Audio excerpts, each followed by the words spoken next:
বাংলাদেশের মোটরসাইকেল খাতের পথ প্রদর্শক রানার অটোমোবাইলস দেশের বাজারে নিয়ে এলো পরিবেশ বান্ধব ও বিশ্বের এক নম্বর ইলেকট্রিক স্কুটার ব্র্যান্ড ইয়াদিয়ার বেশ কয়েকটি মডেল। রবিবার বাংলাদেশ চায়না ফ্রেন্ডশিপ কনফারেন্স সেন্টারে উদ্বোধনী অনুষ্ঠানে স্কুটারগুলোর আধুনিক সব ফিচার নিয়ে ছিল নানা আয়োজন। আগত অতিথি এবং সাধারণ ক্রেতাদের জন্য ছিল টেস্ট রাইড করার সুযোগ। বাংলাদেশে ইলেকট্রিক স্কুটির বাজার সম্প্রসারণের লক্ষ্যে ৩ বছরের মধ্যে দেশজুড়ে চার্জিং স্টেশন স্থাপন করা হবে বলেও জানিয়েছে রানার কর্তৃপক্ষ।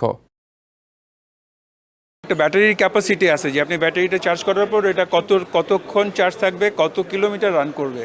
তো আমরা ব্যাটারি চার্জ করতে কত টাকা লাগে বাংলাদেশি ইলেকট্রিসিটি চার্জে এবং তাতে কত কিলোমিটার পাই সেটাকে আমরা ডিভাইড করে বের করেছি। আসলে এটা পার কিলোমিটার কত টাকা খরচ হচ্ছে ওই হিসাবটা, 14 পয়সার হিসাবটা।